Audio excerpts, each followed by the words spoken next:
one thing I see that immediately tells me someone needs core and pelvic floor rehab work. If you take a deep breath and it looks like this,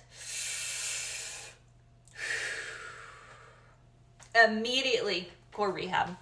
That breathing pattern is a reverse breathing pattern. So your diaphragm is not expanding and contracting the way that it should be. It's in a reverse pattern.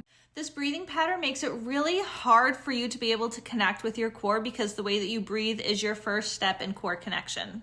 This breathing pattern also signals to your body that you need to be in fight or flight.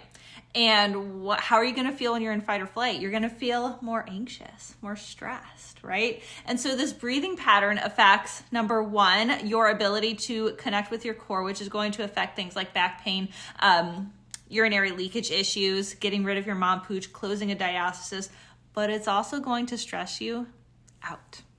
This is why the very first thing that I do with my clients that come to me, especially my postpartum clients, but anyone who comes to me with core and pelvic floor issues, I'm going to assess their breathing pattern because this is going to tell me so much with how their body is able to connect with their core. Because if you're just doing ab workouts but you can't connect with your core, this is your missing piece, okay? But also it's going to tell me where they are distributing their intra-abdominal pressure. So if they're leaking, are they putting too much pressure down on their pelvic floor by the way they are breathing?